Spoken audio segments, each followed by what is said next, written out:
Lolo, can you excuse me and my bride for a while?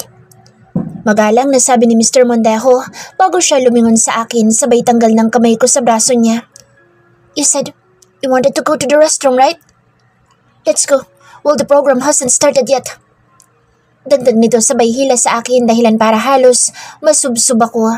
Ramdam ko ang higpit ng hawak niya sa kamay ko. Mr. Mondejo, nasasaktan ako. Dayon ko na magkalayo kami. Mabuti na lang at binitawan niya rin ito agad. Wala naman po ako sinabi na magbabanyo ako. Dagdag ko. Lumingon siya sa akin at nang makita ko kung gaano katalim ang mga mata niya ay napaatras ako. Miss Kendra, learn to read the room. Matigas nitong sabi. My grandfather is not someone we can fool with your poor acting skills. Dagdag nito bago marahas na bumuga ng hangin at nagmura. He clearly tricked me this time. Bulong niya bago naihilamos ang muka. We have to restructure our plan. Po? Tugon ko sa kanya at bahagyang nangunot ang noo. There will be major changes in our plan.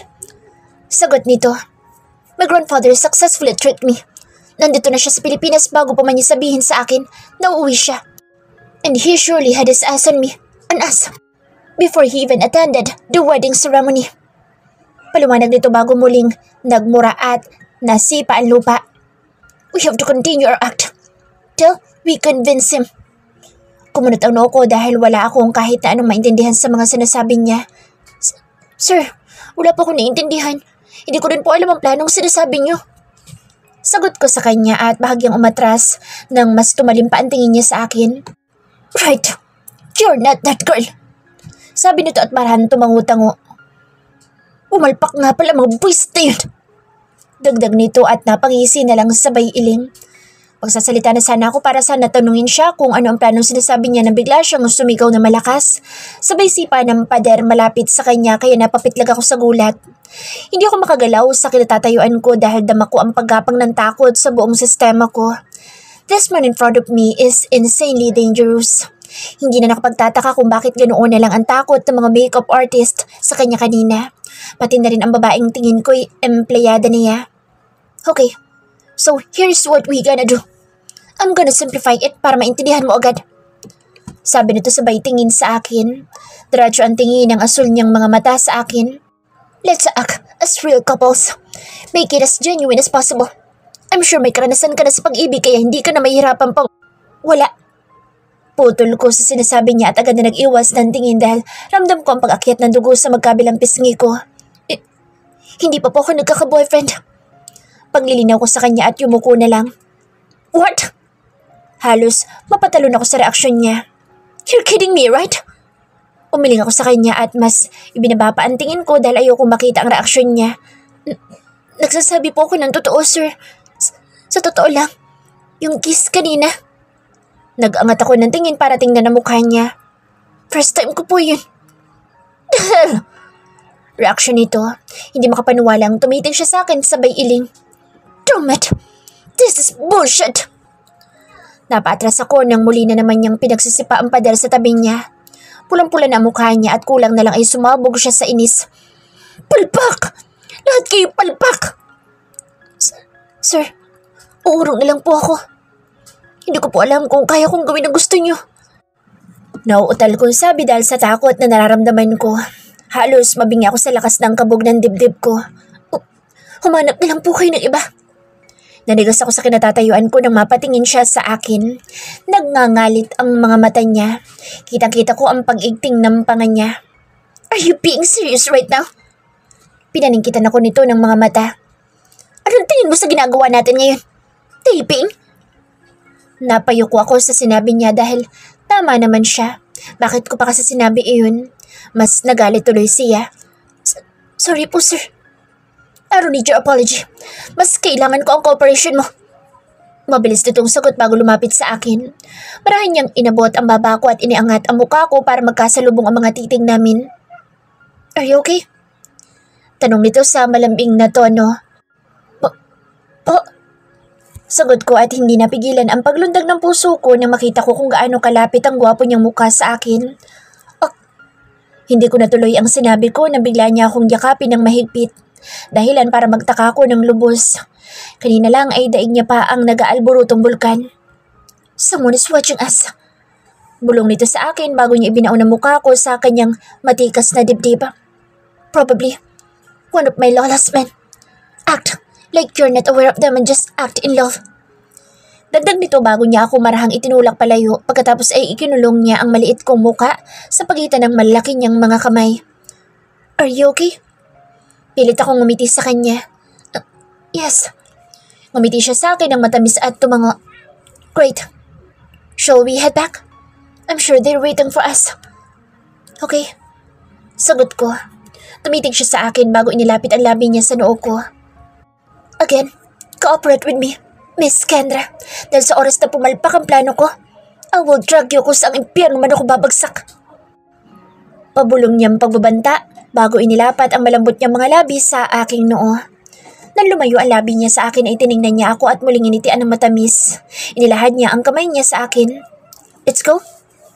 Ilang segundo akong tumitig sa palad niya bago ako humugot ng malalim na hininga at tinanggap ito. Let's go. Sagot ko. Bahala na ito. Bahala na kung saan ako dadalhin ang pagpapanggap na ito. Hindi ko hayaang sirain na lalaking ito ang buhay ko at ang pangarap ko para sa pamilya ko. Gagawin ko ang lahat, may sakatuparan lang ang plano niya. If he wants me to be his beloved wife, then I will gladly act like one. Simula na ang pagpapanggap para sa pangarap. Keep your chin up. Bulong sa akin ni Mr. Mondejo habang nakahawak ako sa braso niya. Kasalukuyan kami naglalakad papunta sa harapan ng hall kung saan nagaganap ang reception ng kasal. Wala akong kahit na sino mang kilala sa mga taong nakapaligid sa akin, pero kailangan ko umakto na meron. Sinabi sa akin ni Mr. Mondejo na trained ang lahat ng nandito, na pinaghandaan na nila ang araw na ito. Sinabi pa niya na everything is perfect already, kung hindi lang nagkamali ang mga kaibigan niya sa pagsundo ng babaeng aaktong bride niya. Iginalagala ko ang mga mata ko sa paligid at ngumiti ako kung sino man ang nakikita kong ngumingiti sa akin. Lalo na't pansin ko na kanina pa ang tingin sa akin ng lolo ni Mr. Mondejo. Nakaka-intimidate ang mga tingin nito, yung tipong tumatagos sa balat mo. Naalala ko tuloy ang sinabi sa akin ni Mr. Mondejo na kung tuso siya ay mas tuso raw ang lolo niya. Kaya kailangan kong galingan sa pag-acting. Kung hindi ay hihilahin niya ako sa kung saang impyerno man siya babagsak. Ladies and gentlemen, let's give our newlyweds another round of applause. Anunsyo ng host bago kami tuluyang umupo sa harapan nila. Keep smiling. Utos ni Mr. Mondejo sa akin. Never ever stop smiling. Wala akong pakialam kahit na mangalay pa yung bibig mo. Okay, sir. Ginawa ko ang sinabi niya. Nakangiti lang ako buong duration ng event at nakasabay din sa mga sinasabi nila sa akin. Nakilala ko rin ang mga peke kong magulang na kay galing ding umakto. Mapapaniwala ka talaga lalo na't pag hindi mo kami kilala. Maya-maya pa lumapit na sa amin ang lolo ni Mr. Mondejo. Nakangiti ito ng pagkatamis-tamis pero hindi ko pa rin maiwasang kabahan lalo na titig siya sa akin. It's nice to see you finally settling down, iho. Sambit nito sa apo saka bumaling sa akin. Magbibigay kasi ito ng speech para sa amin dalawa. And I'm happy to see you do it with such a fine lady. Dagdag nito at nagpatuloy na siya sa speech niya. Habang pinapakinggan ko ang sinasabi niya ay unti-unting nababawasan ang kaba at uneasiness na nararamdaman ko sa kanya. Unti-unti ako napapanatag lalo na't wala naman pala siyang ibang hiling sa apo niya kundi ang sumaya ito at makabuo ng sariling pamilya bago pa man siya mawala sa mundo. Nang matapos siya magsalita ay nagsimula na ang kainan at para opisyal itong simulan ay kinailangan namin ni Mr. Mondejo na subuan ng isa't isa. Your smile. Pabulong nitong paalala sa akin bago siya humarap at ngumiti ng matamis. Hindi ko tuloy mapigilang mapatitig sa kanya lalo na nang tumama sa kanyang muka ang spotlight. Ang gandang tingnan ng asul niyang mga mata. Para kang tumititig sa dagat na kumikinang sa ilalim ng matingkad na sikat ng araw. Hindi ko rin maitatanggi ang angking kagupuhan niya. Siya na yata ang pinakagwapong lalaking nakita ko sa tanang buhay ko. Isang tingin lang ay masasabi mo nang may dugong banyaga siya. Saya. Sambit niya sa akin habang nakangiti pa rin ng matamis. Hindi ko tuloy mapigilang bumilib sa kanya dahil bigay todo ito sa pag-acting. Anyone who would see him right now would certainly think that he's really into me. Sambit ko at lumapit sa kanya. Pagkatapos ay walang pagdadalawang isip niya isinubo sa akin ang isang kutsaritang cake. You got something on your lips. Sambit niya at akmang pupunasan ko na sana nang pigilan niya ako. Hinawakan niya ang kamay ko saka muling umiti sa akin. Let me. Dagdag niya. At akala ko'y pupunasan lang niya ang asin sa gilid ng bibig ko pero laking gulat ko nang maramdaman ko ang labi niya sa parting iyon at ang marahan na paggalaw ng dila niya. Nalaka mga mata ko. Natuod ako sa kinatatayuan ko. Ramdam na ramdam ko ang pag-akyat ng dugo sa aking mukha dahil hindi ko inaasahang gagawin niya iyon. Bigla rin lumakas ang kabog ng dibdib ko at titig na titig ako sa kanya nang dahan-dahan siyang lumayo sa akin. There you go, all clean. Bulong niya sa akin sabay bigay ng kutsarita.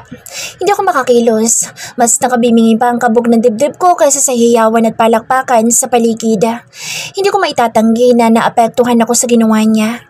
May kung anong nakakakiliting sensasyon sa tiyan ko. Kendra. Matigas na tawag ng lalaki sa akin kaya bumalik ako sa wisyo. Sorry. Bulong ko sa kanya bago ko siya sinubuan ng cake. Pagkatapos noon ay nagpatuloy na ang event at nagsimula ng kumain ng mga bisita.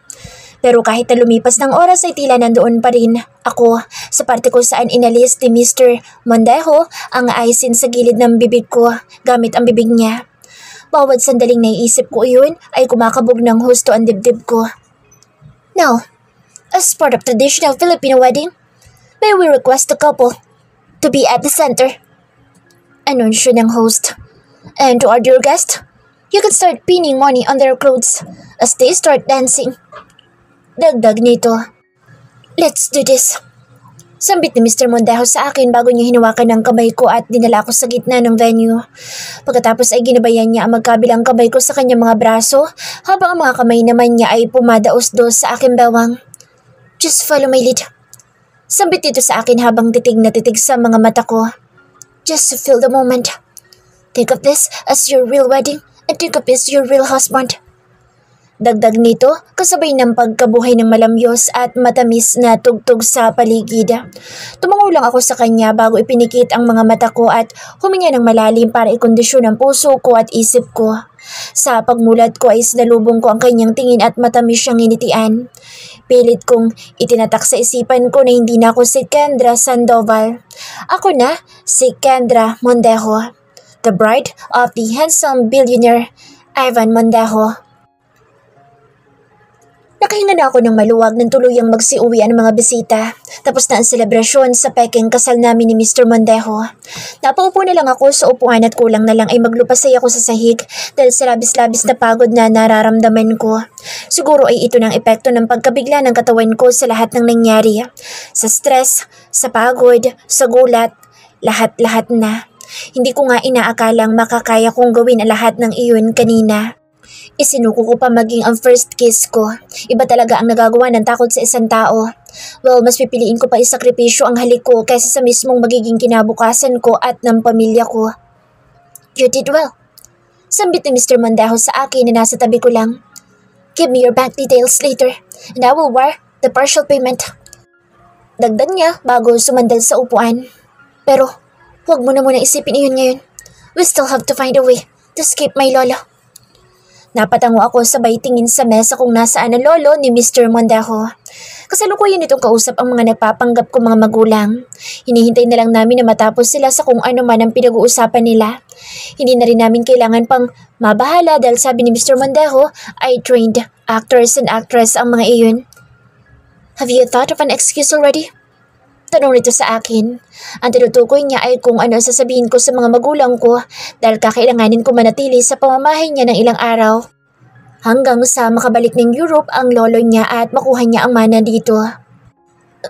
Yes sir. Sagot ko sa kanya. Sasabihin ko na lang po sa mga magulang ko na na-hire ako sa kumpanya niyo.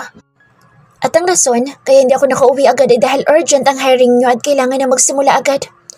Paliwanag ko at nakita ko ang pagsilay ng ngisi sa labi niya. Good. Mukhang pwede ka din sa ganitong linya ng trabaho, Miss Kendra. Anito bago ako tiningnan sa aking mga mata. It seems like you're also good at lying to people. Hindi ako agad nakasagot.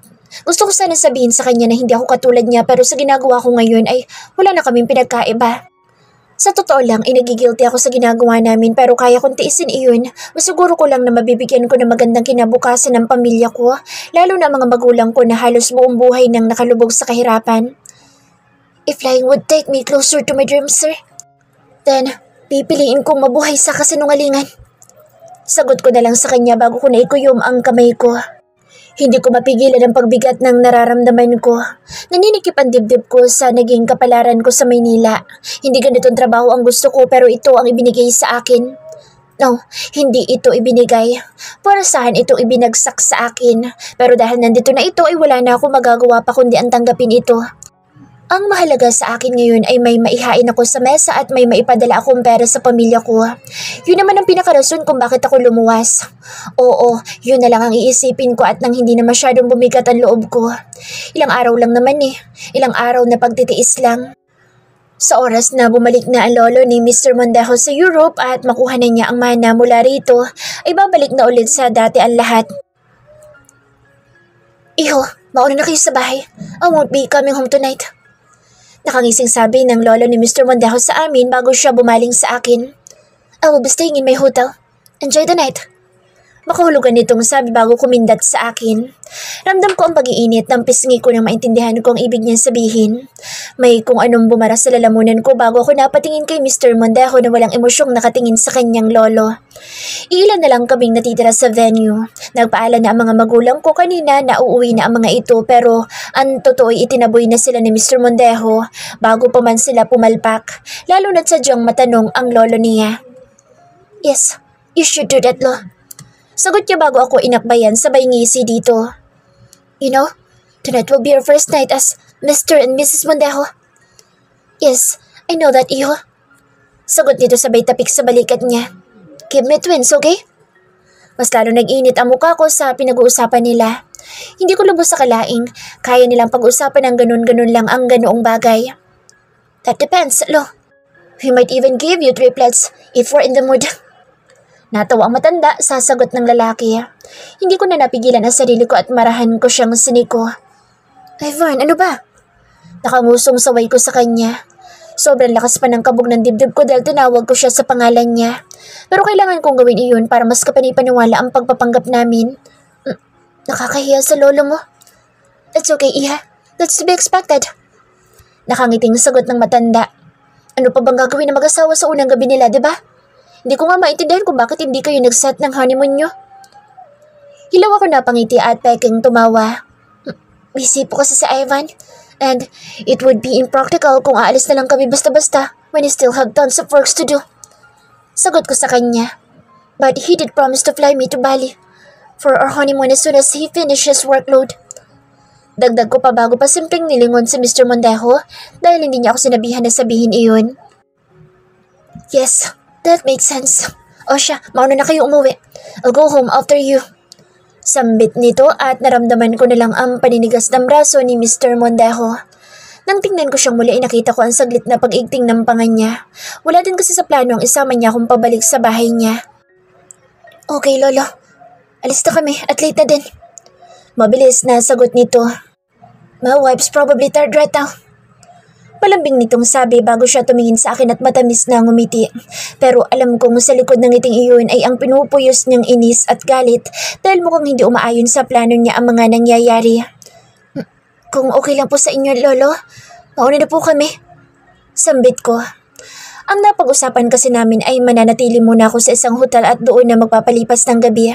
Kinabukasan ay maaga akong aalis para umuwi sa probinsya namin para kumbinsihin ang mga magulang ko na meron akong trabaho at kailangan ko nang manatili sa Maynila sa lalong madaling panahon. Pero sa nangyayari ngayon ay mukhang mahirapan kaming gawin iyon dahil mukhang tutok ang lolo niya sa amin dalawa. Yes, sure. You should go at nang masulit yung unang gabi ninyong dalawa. Let's go. Alok ni Mr. Mondejo bago bumaba ang kamay niya sa bewang ko, sabay hila sa akin. Halos maligas ang katawan ko dahil sa mainit niyang kamay na nakahawak sa bewang ko. Tumangulang ako sa kanya, tinayaan ko na siyang tangayin ako. Wala din siyang nagawa kundi ang pasakayin ako sa limousine dahil nakatingin sa amin ang lolo niya. Pagkapasok ko ay may nakita akong tatlong kalalakihan na kaedaran lang yata ni Mr. Mondejo. Nakasuot ang mga ito ng puting Amerikana. Mukhang kasali din sila sa seremonya kanina. Hi! Bati sa akin ang medyo singkit na lalaki at nang umiti ito ay halos mawala na ang mga mata. Good job back there. Anya at bumungisgis pa. You're such a good actress. Segundo naman ang isa na moreno at naka-army cat ang buhok. Hindi talaga may isip ng iba na nagpapanggap ka lang. Yes, tama siya. Mukhang hindi talaga kami nagkamali na ikaw ang kinuha namin. Sabat naman ang isa na tila pamilyar sa akin. Tingin ko'y nakita ko na ito kung saan. Maganda ang features ng mukha nito lalo na ang hubog ng panga nito. Baka kala nyo nakalimutan ko na kapalpakan nyo. Natahimik silang tatlo at napatingin kay Mr. Mondejo na kapapasok lang. You almost ruined everything. Umalingaw-ngaw ang malaki at malalim niyang boses sa loob ng sasakyan. Tila mga tutang takot ang tatlo at mabilis na napayuko. Doon pa lang ay masasabi ko nang hindi basta-bastang tao si Mr. Mondejo. Mukhang hindi ito nagbibiro sa mga sinasabi niya sa akin. Siya ang klase ng taong hindi ko basta-basta pwedeng banggain. Well, at least natapos na, di ba? Sagot ng lalaking singkit sabay ngiti ng hilaw. Kayo! Pasigaw kong sabay turo sa kanila. Bigla akong nakalimutan si Mr. Mondejo dahil sa napagtanto ko. Gusto ko sabunutan ng sarili ko dahil hindi ko agad nakilala ang tatlong lalaking nasa harapan ko. Kayong dumukot sa akin, oh! Dagdag ko at naniningkit ang mga mata. Hindi ko maitago ang inis na nararamdaman ko dahil kung hindi dahil sa kanila, wala sana ako sa sitwasyong ito ngayon. Kung hindi lang sana sila pumalpak, edi sana hindi hawak ni Mr. Mondejo ang leeg ko. Hindi ako humampas sa batok mo. Mabilis na sagot ng singkit na lalaki sabay turo sa naka-army cat nitong kasama. It's him, Logan. Siya ang humampas sa batok mo. Mabilis na napatingin sa akin ang lalaking itinuro nito at pinakilala bilang Logan. I had to do it kasi ang ingay mo. Paliwanag niya sabay iwas ng tingin. We didn't want to draw attention so that's why. Yes, it might ruin us especially my image. Segunda naman ang isa pa sa kanila. At kasalanan ko pang nag-ingay ako? Napataas ang kilay ko sa sinabi niya. You abducted me! We had no choice. Akala namin ikaw sinasabi ni Ivan since you matched the description. Sagot ng singkit bago nag-iwas ng tingin ng mapabaling kay Mr. Mondejo na nasa tabi ko lang.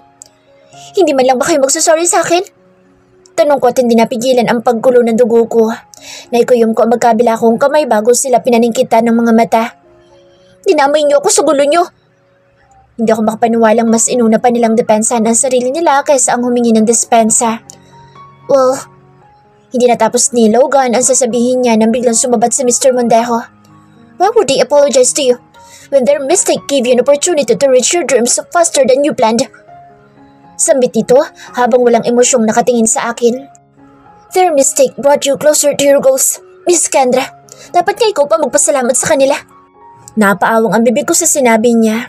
Hindi ako makapaniwalang ganoon ang tingin niya sa sitwasyon. Imbes na sumagot ay kinuyom ko nila ang mga kamay ko sa bayo ko at nang hindi ko makita ang pagmumukha nila dahil baka ano pa ang masabi ko. Hindi ko pa naman sila kilala. Hindi ko pa alam kung ano ang kaya nilang gawin sa akin. Pero gusto ko talagang sagutin si Mr. Mondejo. Akala niyo ba talagang blessing sa akin na makilala siya? Hindi. Mas gugustuhin ko pang gumapang, kakatrabaho kaysa sa manloko ng tao. Pero ano pa bang magagawa ko? Wala na. Ang pwede ko nalang gawin ay sakyan ng panluloko nila hanggang sa matapos ito. Tahimik lang ako buong biyahe at pinili ko ipikit na lang ang mga mata ko. Kaysa tingnan ang mga lalaki naging dahilan kung bakit ako napunta sa kamay ni Mr. Mondejo. Ang dami nilang pinag-uusapan pero lahat ng iyon ay patungkol sa mga pagbabago ng plano nila. Wala na akong pakaalam kung ano man ang mapagkasunduan nila dahil wala din naman ako magagawa kundi ang sumunod na lang. So, you're gonna play husband and wife? Dinig kong tanong ng singkit na si Mike kay Mr. Mondejo. Kaya ba nasikmura mo? Mapanghamong dagdag nito kaya hindi na ako nakapagpigil at nagmulat na ng mga mata. Masama akong tumingin sa direksyon niya. Excuse me? Hindi ko mapigilang ma-offend sa tono ng pananalita niya. Sa pagkakasabi niya ay para bang ang dumi-dumi kong babae na para bang nakakadiri akong tao. No, that's not what I meant, Miss Kendra. Depensa niya sa sarili at ibinigay-way pa ang dalawang kamay sa ere. You see? Ivan Mondejo had... Mike. Hindi natapos ni Mike ang dapat sana'y sasabihin niya nang putulin siya ng madiing boses ni Mr. Mondejo. You're being talkative again. Dagdag nito. So, hanggang kailan kayo magpapanggap? Tanong naman ni Noah. Hanggang ngayon hindi pa rin ako makapaniwala na siya ang Noah na nakikita ko sa magazines at internet. Ang Noah na isang sikat na international supermodel. I don't think you can keep acting without Lolo Henry noticing it. You know how keen his eyes are. Lolo will probably stay here for a week or two.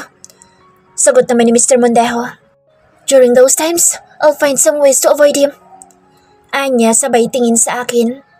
I can't let this plan get ruined, especially when I am this close to getting what I want. Napayuko ako dahil alam ko kung ano ang gusto niya sabihin sa akin. Alam ko na kung ano naghihintay sa akin kapag ako ang naging dahilan ng pagkapalpak ng plano niya.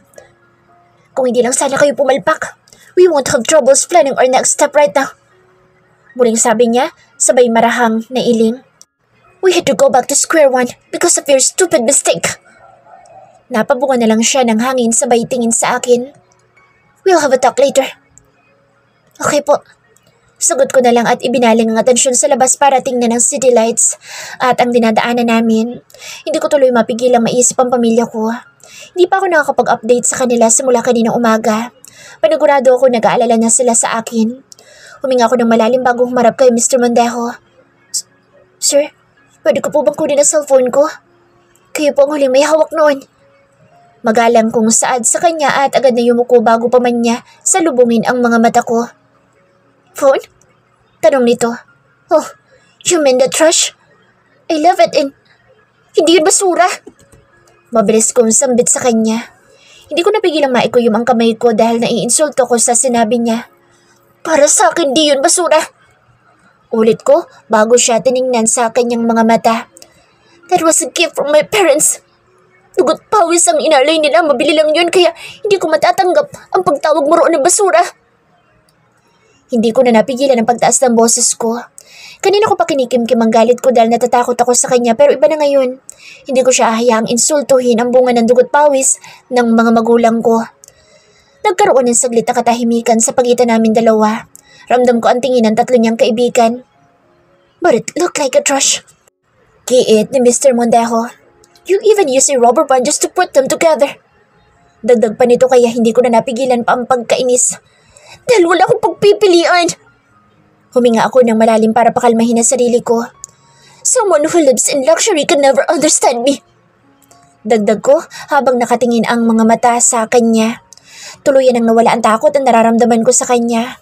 Kung ako lang sana ang ininsulto niya, ay kaya ko pantiisin iyon pero hindi ko mapapalagpas kapag ang mga magulang ko na ang pinag-uusapan. Are you mad? Tanong niya sa akin. Yes.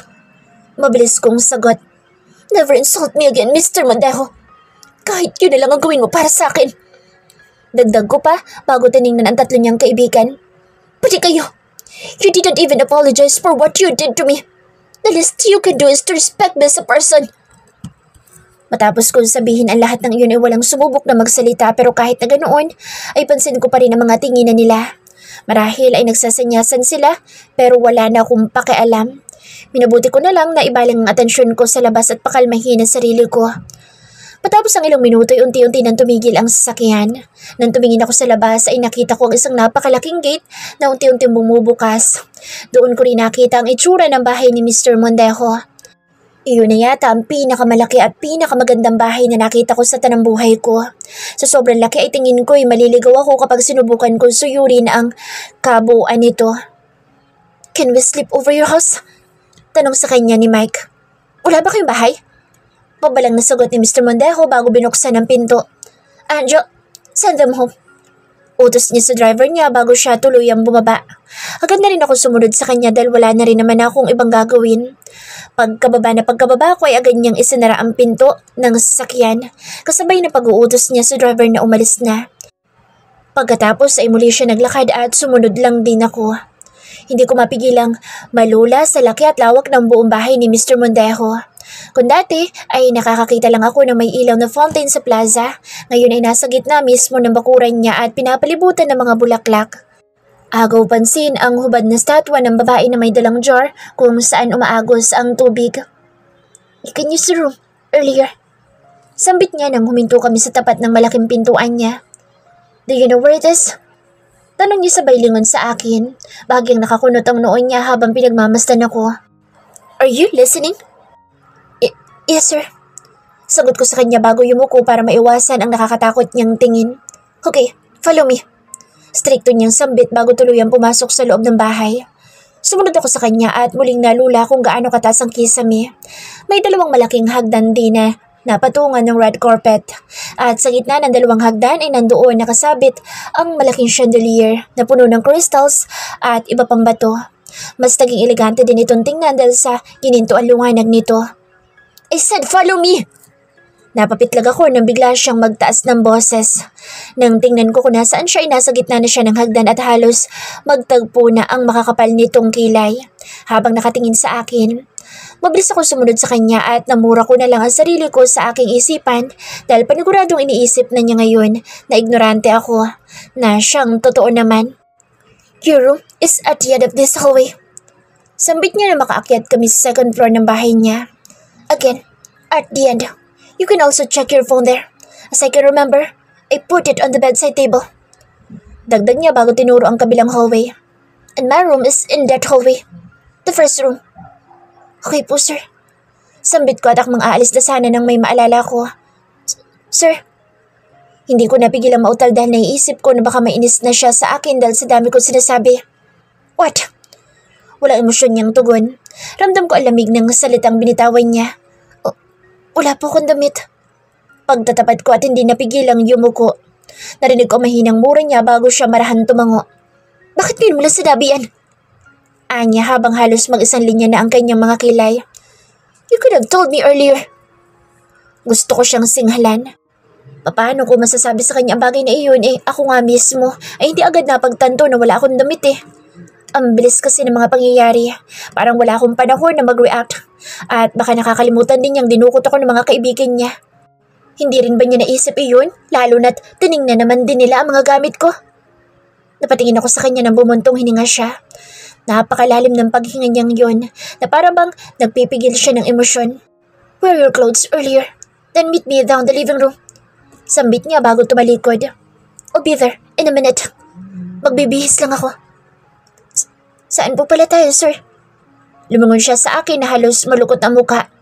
Are you really clueless or just purely stupid? Malamang bibili ng mga gamit mo.